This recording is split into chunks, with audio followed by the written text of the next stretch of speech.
प्यारे बच्चों नमस्कार। आज हम आपको बोर्ड के द्वारा दिया गया ये जो सामाजिक विज्ञान का पेपर है कंप्लीट सॉल्यूशन देंगे। सामाजिक विज्ञान जो कक्षा 10 का 2024 के लिए पेपर आया है, मैं कंप्लीटली मैप के साथ आया हूं। तो मैप भी आपको पूरा पूरा बताऊंगा क्या तरीका है मैप का, और एब्सोल्युटली राइट जितने भी आंसर हैं वो सारे के सारे आंसर हम राइट बताएंगे। ठीक है, तो 20 में से 20 आंसर आपके राइट हो जाएंगे। ठीक, तो आइए हम लोग पहले इस पेपर को समझते हैं। हालांकि मैं एक बार पहले इस पेपर को समझा चुका हूं। तो यहां पर सीधे सीधे हम लोग खंड, यहां पर एक पॉइंट आपको देखना है, ध्यान में ये रखना है, क्या रखना है कि दिए गए मानचित्र को उत्तर पुस्तिका में मजबूती के साथ संलग्न करना है, क्योंकि मानचित्र को बांधना बेहद आवश्यक होता है। अगर मानचित्र गड़बड़ बांधते हैं तो वहां तक एग्जामिनर तक नहीं पहुंचता। तो ये पॉइंट आप नोट कर लीजिएगा, मानचित्र आपके लिए बेहद आवश्यक है। और जो दृष्टिबाधित बच्चे होंगे उनको क्या करना है, मानचित्र कार्य से कोई लेना देना नहीं है, वो प्रश्नों के उत्तर ही अपना कहां लिखेंगे, कॉपी पर लिख देंगे। ठीक है, अब चूंकि मैप समझाना था इसीलिए मैं सामने बोर्ड पे नहीं आया, मैं आपको मैप भी इसमें समझाऊंगा। ठीक है, तो आप आइए यहां पर समझिए। सबसे पहला प्रश्न है कि जो जर्मनी, जो राष्ट्रवाद का उदय है सर्वप्रथम किस देश से हुआ था। तो राष्ट्रवाद का उदय सर्वप्रथम फ्रांस से हुआ था, तो ऑप्शन बा यहां पर सही हो जाएगा। फिर है ड्यूक मेटरनिक ने सामाजिक व्यवस्था का सबसे खतरनाक दुश्मन किसको माना था। तो ये था ज्यूसेप मैत्सिनी को माना था। तो आपका क्या सही हो जाएगा, ज्यूसेप मैत्सिनी सही हो जाएगा, यहां पर फ्रांस सही हो जाएगा 100%। ठीक है, अब है सूती कपड़ा मिल। अब ये जो सूती कपड़ा मिल है तो इसमें पूछा जा रहा है कि सूती कपड़ा मिल जो है इसकी रूपरेखा किसने रखी थी। ठीक है, तो इसका सही जवाब जो आपका होगा वो हो जाएगा रिचर्ड आर्कराइट का। ठीक है, किसका, रिचर्ड आर्कराइट इसका सही जवाब हो जाएगा। फिर है 1928 से 1934 के बीच भारत में गेहूं की 50% तक कीमत गिर गई थी, और इसका कारण क्या था वो बताना है। अंतरराष्ट्रीय बाजार में कीमतों का गिरना, यानी इसका एक कारण कीमतों का गिरना, या फिर हम महामंदी कह सकते हैं। तो 4 का ऑप्शन आ आपका सही हो गया। चलते हैं हम अपने अगले पेज पर। ठीक है, क्योंकि बहुत सारे अलग अलग आपको लोगों ने पेपर हल कराया होगा, अलग अलग प्रश्नों के उत्तर दिए होंगे। यहां पर 100% एक्यूरेसी के साथ जो है हम आपके यहां पर हाजिर हैं। ठीक है, तो 100% एक्यूरेसी के साथ हाजिर हैं प्रश्न पत्र के आंसर्स को लेकर के। समझिए, 1448 ईस्वी में गुटेनबर्ग, यानी जितना हो सका उतना हमने इसको फिल्टर किया है अच्छे से। 1448 ईस्वी में गुटेनबर्ग ने कौन सी पहली पुस्तक छापी थी। तो ये होली बाइबिल थी। कौन सी थी, होली बाइबिल थी, लगा लीजिए। बेल्जियम में सामुदायिक सरकार का चुनाव कौन करता है। तो यहां पर जो है एक ही भाषा बोलने वाले लोग करते हैं। ठीक है, एक ही भाषा बोलने वाले लोग करते हैं, जिसमें आपकी डच भाषा भी आती है। तो अगला है कि कौन सा लक्षण संघीय सरकार का नहीं है। देखो, संघीय सरकार में संविधान, कठोर एवं लिखित संविधान, शक्तियों का केंद्रीकरण, संघ एवं राज्यों के मध्य शक्तियों का विभाजन, और सर्वोच्च न्यायालय, ये तीनों। लेकिन कठोर संविधान नहीं। देखिए, कठोर संविधान नहीं, संविधान अंशतः कठोर और अंशतः लचीला होना चाहिए एक संघीय सरकार में। ठीक है, निम्नलिखित में से लैंगिक असमानता को बढ़ावा देने का कारण नहीं है। श्रम का लैंगिक विभाजन, जैविक बनावट, और समाज का पितृ प्रधान होना, और महिलाओं में साक्षरता दर की कमी। अच्छा, यहां पर जो है, ठीक है, यहां पर जो आपका सही जवाब होगा, यहां पर 7 का सर्वोच्च न्यायालय हो जाएगा। संघीय सरकार, क्योंकि न्यायालय को सरकार से लेना देना नहीं होता है, इसलिए यहां पर आपका ये डी सही होगा। इसके लिए सॉरी। ठीक है, यहां पर आपका डी सही होगा, सर्वोच्च न्यायालय। ठीक है, और फिर है निम्न में से लैंगिक असमानता को बढ़ावा देने का कारण नहीं है। ये शब्द देखो कितनी बार आया है। जैसा बोर्ड पेपर देता है लगभग उसी कैटेगरी के प्रश्न आपको बोर्ड में देखने को मिलते हैं। ठीक है, तो इसी पैटर्न पर आधारित बोर्ड के सारे प्रश्न आते हैं। तो लैंगिक असमानता को बढ़ावा देने का कारण नहीं है श्रम का लैंगिक विभाजन, जैविक बनावट, समाज का पितृ प्रधान होना, महिलाओं में साक्षरता दर की कमी। तो यहां पर आपका सही जवाब क्या हो जाएगा, थोड़ा सा आप भी कमेंट कर सकते हैं। ठीक है, यहां पर सही जवाब क्या हो जाएगा, यहां पर जो सही जवाब हो जाएगा ये जैविक बनावट ही हो जाएगा, बा ऑप्शन। ठीक है, क्योंकि सांप्रदायिकता की समस्या प्रारंभ होती है जब धर्म को ही राष्ट्र का आधार मान लिया जाए, धर्म को राष्ट्र से अलग कर दिया जाए, सभी धर्मों को समान रूप से माना जाए, कुछ ही धर्मों को, जब कुछ ही धर्मों को एक सरकार प्रधानता देती है तो क्या होता है, सांप्रदायिकता की भावना उत्पन्न हो जाती है। निम्नलिखित में से वैसे तो राष्ट्र को धर्म को ही राष्ट्र का आधार मान लिया जाए तो भी हो जाती है, और धर्म को राष्ट्र से अलग करके देखा जाए तो नहीं हो सकती सांप्रदायिकता। भाई धर्म से राष्ट्र से लेना देना नहीं, बस यही होता है सभी धर्मों को समान मानना चाहिए, ये तो होता है। कुछ ही धर्मों को जब प्रधानता दी जाती है तो खैर टकराव होता है, तो दा ऑप्शन आपका ये सही हो जाएगा। फिर है निम्न में से कौन सा संघ सूची का विषय नहीं है। अब देखो नहीं कितनी बार आया, यहां भी यहां भी यहां भी। तो प्रतिरक्षा, शिक्षा, मुद्रा, विदेशी मामले, तो यहां पर क्या हो जाएगा, जो शिक्षा है ये जो है ये संघ सूची का विषय नहीं है। निम्नलिखित में से पंजाब में भूमि संकुचन का मुख्य कारण क्या है, तो ये है आपका अधिक सिंचाई। क्या है, अधिक सिंचाई जो है भूमि का मुख्य संकुचन करती है। फिर आता है निम्न को सुमेलित करते हुए सही विकल्प का चयन कीजिए। भाखड़ा नांगल कहां पर है, तो ये आपका सतलुज नदी के साथ कनेक्ट कर लेंगे। ये आपको पेपर में बोर्ड में नहीं ऐसे निशान लगाने हैं जैसे हम लगा रहे हैं।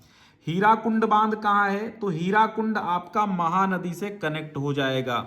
सरदार सरोवर बांध कहाँ है, तो ये नर्मदा नदी पर है, और टिहरी बांध भागीरथी पर है। तो का 3, तो यहां पर का 3, यहां पर ये वाला ऑप्शन आपका OMR में भरना होगा, का 3 खा 4। ठीक है, और गा फर्स्ट और घा सेकंड। ठीक, तो यही सही है आपका। ठीक है, यही सही है आपका। कौन सा सही है, ये सही, देखो हाँ हमने निशान लगा दिया। अब यहां आते हैं अगले पेज पे। अगला पेज क्या कहता है, अगला पेज ये कह रहा है कि भैया 13वां प्रश्न है कि निम्न में से प्राथमिक क्षेत्र का क्रियाकलाप नहीं है। देखो नहीं वाला मामला यहां पर भी है। तो जैसे कि मछली पकड़ना, कृषि, गुड़ बनाना, डेयरी, तो यहां पर केवल गा ऑप्शन होना चाहिए था ये वाला, लेकिन नहीं था। ठीक है, तो यहां पर केवल गा कर लीजिए। 14वां प्रश्न देखिए, सार्वजनिक एवं निजी क्षेत्र को किस आधार पर वर्गीकृत किया जाता है।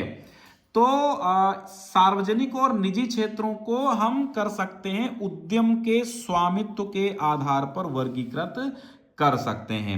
भूक्षरण से क्या तात्पर्य है, तो भूक्षरण से तात्पर्य भूमि का अनुपजाऊ होना है, सिंपल सी बात है। भूक्षरण यानी भूमि का अनुपजाऊ होना। मगरमच्छ, गैंडा, काला हिरन किस जाति में नहीं आते हैं, तो ये जो है किस जाति में नहीं, सामान्य में नहीं आते हैं, ये संकटग्रस्त में है। ठीक है, संकटग्रस्त में आते हैं। गैंडा, काला हिरन ये सब संकटग्रस्त जातियों में हैं, तो आपका ऑप्शन सही होगा। देखो नहीं वाला यहां भी प्रॉब्लम है, तो नहीं वाले बहुत सारे प्रश्न पूछे गए हैं। निम्न में से कौन सा व्यापार अवरोधकों का लक्षण नहीं है, तो यहां पर हो जाएगा विश्व व्यापार संगठन व्यापार अवरोधकों को बढ़ावा देता है, ये गलत है। सरकार विदेश व्यापार को नियमित करने के लिए व्यापार अवरोधकों का प्रयोग कर सकती है, ये सही है। सरकार ये निर्णय ले सकती है कि देश में किस प्रकार की वस्तुएं कितनी मात्रा में आयातित होनी चाहिए, बिल्कुल सही है। अधिकतर देश व्यापार अवरोधकों का प्रयोग अपने घरेलू उद्योग की सुरक्षा के लिए करते हैं, लेकिन जो विश्व व्यापार संगठन व्यापार अवरोधकों को बढ़ावा देता है ये बात गलत है। ठीक है, लक्षण ये व्यापार अवरोधकों का नहीं है। तो सा सही हो जाएगा। भूमिहीन ग्रामीण मजदूरों के लिए सबसे अधिक उपयुक्त विकास का लक्ष्य कौन सा है? उपज का ज्यादा समर्थन मूल्य देना, उनके बच्चों को विदेश में बसाया जाना, अधिक मजदूरी देना, या उपयुक्त में से कोई नहीं। भूमिहीन ग्रामीण मजदूरों के लिए सबसे अधिक उपयुक्त क्या है? ठीक है, तो भूमिहीन मजदूर हैं वे, तो अब उनके पास उपज नहीं है, तो ये भी गलत है। अधिक मजदूरी दे दो भाई साहब, यही बहुत अच्छा उपाय आपका हो जाएगा, ये सही है। ठीक है, हाँ यही दे दो, उपाय यही होगा भैया कि उनको उपज जो है, उपज तो है नहीं उनके पास क्योंकि भूमिहीन है, तो उनको अधिक मजदूरी दे दो, तभी क्या हो जाएगा, विकास का उत्तम लक्ष्य माना जाएगा। ठीक है, फिर अगला सवाल 19वां क्या कहता है? 19वां सवाल हमारा है कि निम्न में से कौन सा परंपरागत ऊर्जा का स्रोत नहीं है? यहां पर भी नहीं है, यानी ऊर्जा का जो परंपरागत नहीं है तो वो क्या है, गैर परंपरागत है। तो गैर परंपरागत कौन सा है ये बताना है। यहां पर सही जवाब भूतापीय ऊर्जा हो जाएगा, बिल्कुल कनेक्ट हो गया आपके दिमाग से। वैश्वीकरण का बहुराष्ट्रीय कंपनियों के निवेश पर क्या प्रभाव पड़ा है? तो यहां पर बहुराष्ट्रीय कंपनियों के निवेश में वृद्धि हुई है, यही प्रभाव पड़ा है आपका। ठीक है, ठीक, तो ये आपके हो गए 20 के 20 ऑब्जेक्टिव क्वेश्चन, जो कि OMR पर आपको इनके उत्तर देना है। अब आता है खंड बा, और खंड बा में ये पूछता है, क्या पूछा जा रहा है खंड बा में? प्रथम विश्व युद्ध के पश्चात होने वाली क्या होने वाली महामंदी के कारण लिखिए। तो आपको बहुत अच्छे से कॉपी लिखना है, और कॉपी कैसे लिखना है मैं आपको एक कॉपी भी साथ में दिखा दे रहा हूं। अब आप डालिए खंड, कौन सा खंड, यहां पर बा डालिए। ठीक है, क्या डालेंगे, खंड बा डालेंगे। खंड बा में आराम से प्रश्नोत्तर नंबर 1 डालेंगे। देखो यहां पर 1 पड़ा है तो 1 डालेंगे। फिर इतना आपको लिखना है, कितना लिखना है, यहां पर 80 शब्दों में उत्तर देना, यानी 1 पेज आपने लिख दिया तो इसका सही उत्तर हो जाएगा। ठीक है, आर्थिक मंदी से भारत की अर्थव्यवस्था पर भी असर पड़ा था, और 1928-34 के बीच भारत का आयात निर्यात घटकर आधा हो गया था।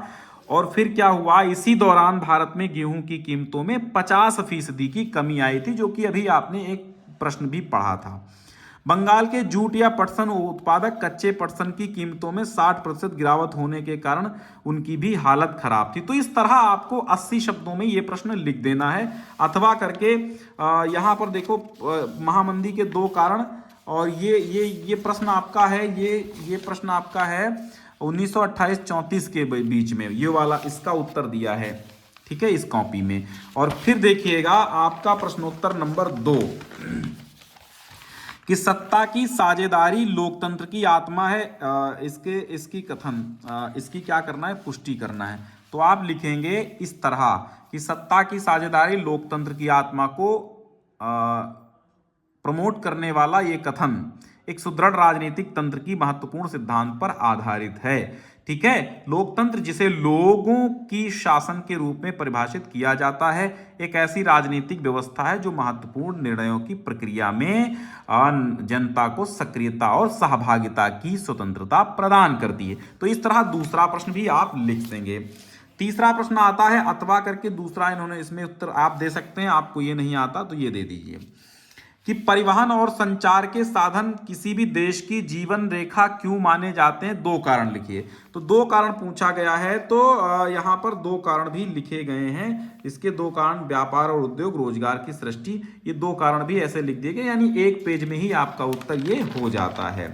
फिर आपका अगला आया है 80 शब्दों का मतलब क्या होता है, 1 ही पेज होता है, 1 पेज में बहुत सारे शब्द होते हैं, 80 शब्द हो जाते हैं। फिर प्रश्नोत्तर नंबर 4 है। 4 क्या पूछा गया, बहुराष्ट्रीय कंपनियां अपने उत्पाद की उत्पादन लागत कम बनाए रखने के लिए किस प्रकार का प्रबंधन करती हैं? किन्हीं 2 का उल्लेख कीजिए। ठीक है, तो यहां पर 2 का उल्लेख, या फिर अथवा दूसरा वाला अच्छे बाजार के किन्हीं 2 लक्षण। तो यहां पर देखो हेडिंग्स बना के बढ़िया सा अच्छे बाजार के 2 लक्षण इस तरह आपको लिखना है। ठीक है, अगर उत्तर नहीं आपको मिल रहा तो यहां पर स्क्रीनशॉट भी ले सकते हैं, थोड़ा बहुत ध्यान दीजिएगा। ठीक है, फिर वर्णनात्मक 2 आते हैं। 4 प्रश्नों का यहाँ पर भी आपको उत्तर देना होता है। ये थोड़ा सा विस्तृत उत्तरीय प्रश्न आपके होते हैं। तो जब विस्तृत उत्तरीय होते हैं तो थोड़ा सा ध्यान देने योग्य बात ये होती है कि क्योंकि विस्तृत उत्तरीय में आपको थोड़ा सा ज्यादा लिखना पड़ता है ना। तो यहाँ पर देखो वर्णनात्मक प्रश्न 2 क्या कह रहे हैं। यहाँ पर कहा जा रहा है कि महात्मा गांधी द्वारा चलाए गए यह असहयोग क्यों चलाया गया, यह सत्याग्रह का क्या अर्थ है, महात्मा गांधी द्वारा चलाए गए 2 सत्याग्रह आंदोलनों का वर्णन कीजिए। तो यहां पर यही उत्तर दिया गया, सत्याग्रह का अर्थ लिख दीजिए। फिर चलाए गए 2 आंदोलन निम्नलिखित हैं, इस तरह लिखिए। और फिर नंबर 1 1917 में चंपारण में किसान आंदोलन, और फिर जो है आप दूसरा लिख दीजिएगा अहमदाबाद में 1918 में मिल मजदूर आंदोलन। तो इस तरह लिखते लिखते 2 पेज हो जाते हैं, यानी कि लगभग इसका उत्तर 150 शब्दों में दिया जाना चाहिए। तो 2 से 2.5 पेज लिखिए, ज्यादा अच्छा है। फिर है अगला प्रश्न, छठा आता है। छठे में क्या आता है, लोकतंत्र में राजनीतिक दलों की आवश्यकता क्यों पड़ती है, 4 कार्य लिखिए। तो राजनीतिक दलों की आवश्यकता क्यों होती, हमने इतना लिख दिया। और इसके बाद क्या करेंगे हम लोग, इसके राजनीतिक दलों के कार्य लिखेंगे। 4 कार्य लिखेंगे, सरकार बनाना, जनमत का निर्माण करना, और जनता को प्रशिक्षण देना, चुनावों का संचालन करना। ठीक है। फिर देखिए प्रश्नोत्तर नंबर 7 आता है। 7 में क्या है कि मृदा अपरदन क्या है। मृदा अपरदन की भूमि पर पड़ने वाले 2 प्रभावों का वर्णन कीजिए। तो भैया मृदा अपरदन यहां पर ये है, 7 नंबर प्रश्न है। तो यहां पर पहले मृदा अपरदन का अर्थ लिख दीजिए, हेडिंग बना के बढ़िया सा। फिर 2 कारण हेडिंग लिख दीजिए। तो यहां पर कारण नंबर 1 हेडिंग डालिए, और फिर आप कारण नंबर 2 हेडिंग डालने के बाद आप अपना उत्तर पूरा कर सकते हैं। ठीक है। और यहां पर देखिएगा 8वां प्रश्न क्या कहता है। 8वां प्रश्न आपका है कि असंगठित क्षेत्रक मानव विकास सूचकांक HDI, ठीक है, मानव विकास को नापने वाले प्रमुख अवयवों का वर्णन कीजिए।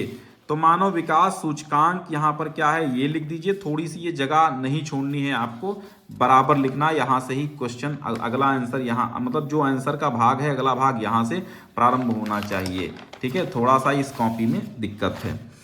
फिर विकास को नापने वाले मूलभूत अवयव यहां तक लिख दिया गया। और कॉपी, चूंकि जो आपका फोटोकॉपी वाला पेज होता है वो टेढ़ा ऐसे रख दो, लंबा लंबा, यानी खड़ा खड़ा नहीं बल्कि लंबा लंबा। जैसे आपका ये फोटोकॉपी का पेज है, ठीक, ये फोटोकॉपी का ये पेज है। ठीक है, तो इस पेज को ऐसे रखा है तो ये 4 साइज हो गया, ऐसे रखना है। तो इस तरह आपकी कॉपी होती है लंबी चौड़ी बढ़िया सा। ठीक है, तो ये आपके प्रश्न यहां तक पूरे होते हैं। अब आता है आपका मानचित्र का कार्य। ठीक है, अब कॉपी हटा देते हैं, अब हम ले लेते हैं मानचित्र का कार्य। मानचित्र का कार्य में सबसे पहले ध्यान देना है आपको, मानचित्र भरते समय बहुत खास ध्यान देना है मानचित्र में पूछा क्या गया है। यहां पूछा गया है मानचित्र संबंधी प्रश्नों में, देखो आधा अंक तो आपको मिलेगा काहे का, अगर आप उचित स्थान चुनते हैं, और आधा अंक आपको मिलेगा तब अगर आप उचित नाम लिखते हैं। और इस बिंदु द्वारा आपको क्या करना है, नाम दर्शाना है मैप में। सपोज दैट हमारे पास ये मैप है, इस मैप में आपको यहां पर वह नगर जहां जलियांवाला बाग हत्याकांड हुआ था। ठीक है, तो कंप्लीट मैप ये देखो फुल फिल किया गया, ऑलरेडी फिल है ताकि बहुत समय ना लगे। तो आपको क्या करना है, ठीक है, आपको क्या करना है, यहां पर जलियांवाला बाग अमृतसर में हुआ था, तो यहां पर हम लिखेंगे यहां पर फर्स्ट यानी कि काखा गाघा है ना, तो काखा गाघा भी डाल देंगे, यहाँ का डाल देंगे, फर्स्ट है मतलब यहाँ जो होगा वो डालेंगे। काखा गाघा है तो यहाँ पर का डालेंगे, का अमृतसर, यहाँ पर बिल्कुल सही हो गया। ठीक है, बिल्कुल सही हो गया अमृतसर। फिर आपको डालना है, आप चाहें तो यहां डाल सकते हैं प्रश्नोत्तर संख्या 9। ये जो है प्रश्नोत्तर संख्या 9 का है। ठीक है, और चूंकि प्रश्नोत्तर संख्या 10 यहां पर डाल सकते हैं प्रश्नोत्तर संख्या 10। ठीक है, प्रश्नोत्तर संख्या 10 डाल सकते हैं। चूंकि ये भौगोलिक है, यहां से 10 प्रश्नोत्तर संख्या 10 आती है भौगोलिक मानचित्र, तो ऐसे दो मैप अगर सेम तरीके के मिलते हैं तो अलग अलग डाल सकते हैं, कोई दिक्कत नहीं, ना डालें तो भी कोई प्रॉब्लम विशेष नहीं है, लेकिन आप ये ध्यान रखें ज्यादा अच्छा है। इसमें एग्जामिनर को लगता है कि हाँ मैप सही जगह है और फटाफट वो समझ जाता है कि मैप कौन सा राजनीतिक है या भौगोलिक है। तो फिर यहां पर पूछा गया गांधी जी ने सर्वप्रथम नमक कानून तोड़ा था दांडी में, तो दांडी आप कहां पर दर्शाएंगे, दांडी ये आप दर्शा देंगे यहां पर।